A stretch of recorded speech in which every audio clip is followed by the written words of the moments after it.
Merci de nous rejoindre sur la télévision nationale. Bonsoir à tous. L'Office national de formation et de perfectionnement professionnel a reçu récemment une délégation du Fonds d'appui à la formation professionnelle et à l'apprentissage du Niger. C'est dans le cadre d'une mission axée sur le thème reporting. Objectif affiché, s'inspirer du modèle guinéen en matière de reporting. Moussa Koumara, on t'écoute. Sont venus de Niamey, les bras chargés d'ambition et d'initiative. La délégation du FAFPA du Niger en séjour de travail à Conakry, sous le signe de la coopération et du transfert d'expérience dans le domaine de la formation professionnelle. Première étape, le siège de l'ONFPP, où les hôtes ont été reçus par les responsables de l'institution guinéenne. En ligne de mire, comprendre le fonctionnement du modèle guinéen, fondé sur une gestion participative et axée sur la performance. Nous savons que cet office-là a une grande expérience en matière du suivi des sortants, de la traçabilité des données, et c'est dans ce sens que nous avons préféré faire le choix pour arriver ici à Conakry, échanger de nos expériences et voir comment les deux parties peuvent davantage améliorer leurs prestations. Au-delà des échanges en salle, la mission nigérienne a effectué plusieurs visites de terrain dans les organismes de formation et entreprises partenaires de l'Office. L'occasion de découvrir de près les mécanismes suivis des apprenants, la relation avec les institutions ainsi que les stratégies de financement des programmes de formation.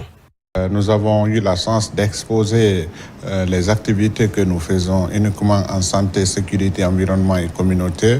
Ils étaient agréablement surpris de voir qu'il y a un cabinet de cette carrure en République de Guinée. Une immersion au cœur d'un dispositif qui fait ses preuves. Pour les responsables de l'Office, cette opération va bien au-delà d'un simple partage d'expérience, mais une valorisation du savoir-faire guinéen. Ils sont venus chercher un élément qui leur manquait. Ils en sont satisfaits. Ils ont pris plus qu'ils s'y attendaient. Et nous avons promis également, puisque nous comptons nous lancer dans le processus de certification ISO, nous avons promis une visite de bons procédés, d'échange de bons procédés au Niger. Ce voyage d'études, qui n'est pas à sa première, s'inscrit dans le cadre du RAFPO, Réseau africain des institutions de fonds de formation professionnelle. Au thème de 5 jours d'intenses activités, la délégation nigérienne repart avec une feuille de route claire et des perspectives de partenariat renforcées avec l'ONFPP. L'information Komara, c'est aussi la poursuite à Conakry de la campagne de sensibilisation sur le cancer du sein et du col de l'utérus. Ce mardi, le réseau des femmes leaders de la santé était au marché Niger dans la commune de Kaloum. Objectif, parler de l'importance du dépistage et de la prise en charge. On regarde ce reportage de Pascaline Yomalo et de Noumousso Yakiti. À Kaloum, le marché Niger a vibré ce mardi au rythme d'une campagne de sensibilisation menée par le Club des femmes leaders de la santé.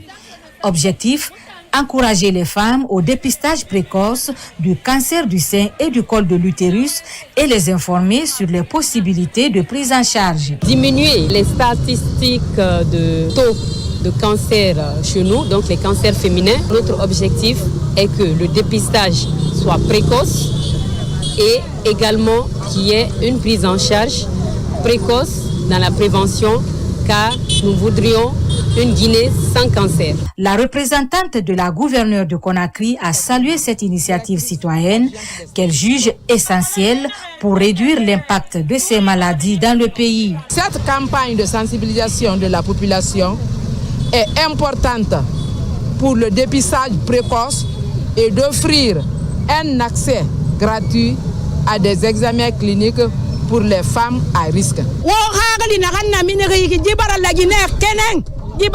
Cette initiative nous a plu, nous les femmes de la Guinée. Nous sommes de cœur avec vous parce que vous le faites pour notre bien. Sensible au message, l'administration du marché Niger s'engage à son tour à soutenir les prochaines campagnes et à faire de la lutte contre le cancer une priorité communautaire.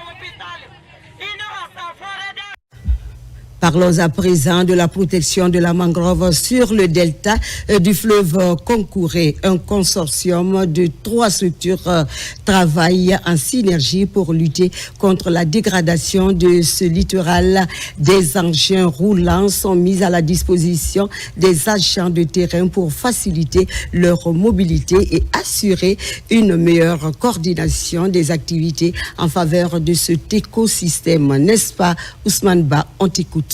Néfaste de l'homme. Pour inverser la tendance, ces acteurs mettent en place un projet de protection des mangroves de Concouré Promac, une initiative de 3 consortiums qui travaillent en synergie. Ce projet est une initiative de 3 organisations, notamment GRET, qui est le chef de file de ce consortium, Guinée Écologie et Éclosio. Et ça vise à renforcer la préservation des mangroves, mais dans un processus d'établissement d'une aire protégée dans le delta de Concouré. Pour l'atteinte des objectifs, le consortium dote ses agents d'engins roulants. Il s'agit de ces motos pour faciliter leur mobilité dans l'accomplissement de leurs tâches. La remise de ces motos n'est pas un simple appui logistique, mais elle représente un instrument essentiel pour faciliter la mise en œuvre des activités sur le terrain. Ils permettront aux équipes d'assurer une proximité accrue avec les comités et de renforcer notre engagement. Et nous prenons l'engagement, nous les bénéficiaires de ces engins, vraiment utiliser ces motos exclusivement dans le cadre de la réalisation des activités du projet pour nous rapprocher encore beaucoup plus des communautés locales pour vraiment réussir le projet Promac. Un des volets du projet consiste à la réalisation d'une aire protégée. Et puis l'érudit de Kindia a rendu visite récemment aux autorités administratives et religieuses de Forêt-Karia pour la consolidation de l'islam dans cette préfecture de la région de Kindia. Elhaj Abdul Wakili Alamali Keita a offert des motos et un véhicule aux religieux. On en parle avec Nabi Kamara.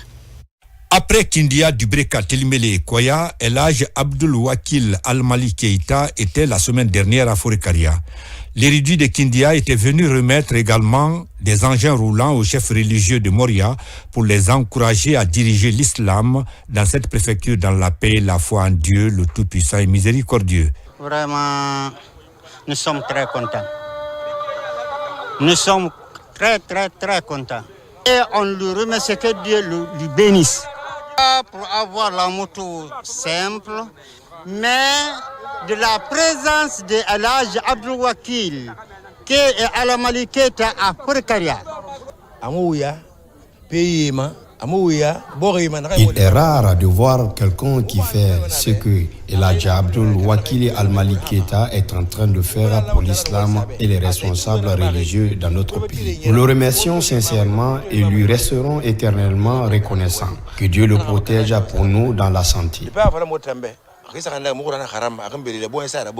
Ce sont donc plusieurs motos et un véhicule 4x4 accompagné des prix de carburant que Elhaj Abdul Wakil Al-Mali Keita a donné à ses chefs religieux en présence des autorités régionales de Kindia, communales et préfectorales de Forêt-Karia. Au cours de cette cérémonie de remise des dons, des prières ont été formulées après une lecture du Saint-Coran par l'érudit de Kindia et les religieux de Forêt-Karia en faveur de la paix dans notre pays. Le don qu'il a fait, c'est pour encourager les religieux de ne pas lâcher, de ne pas quémander, d'être avec Dieu.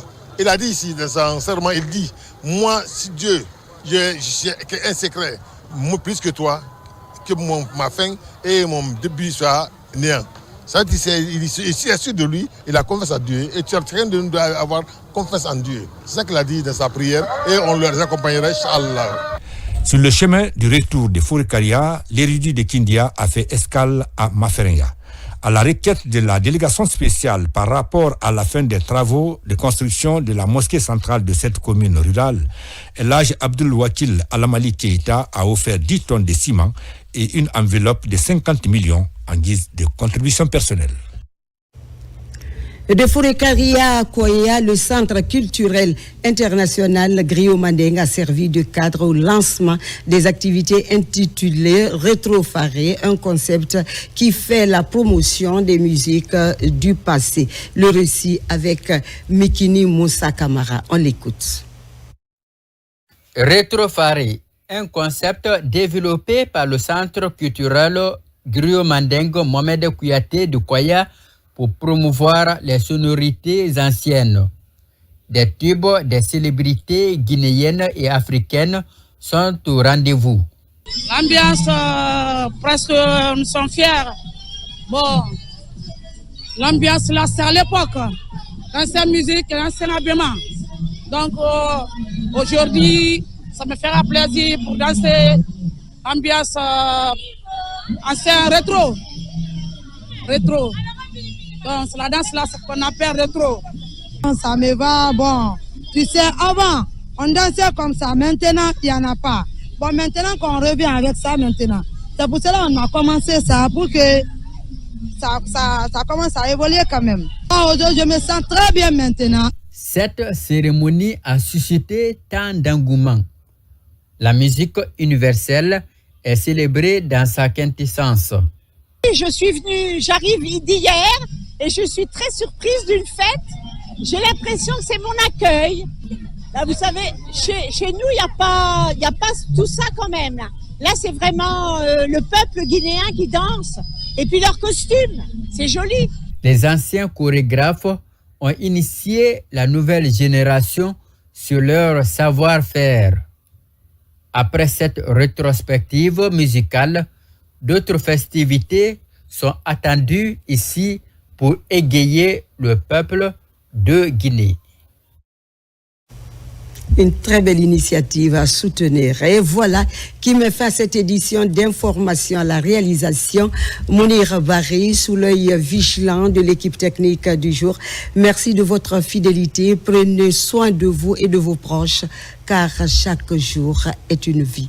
Très bonne suite de programme à vous et bonsoir.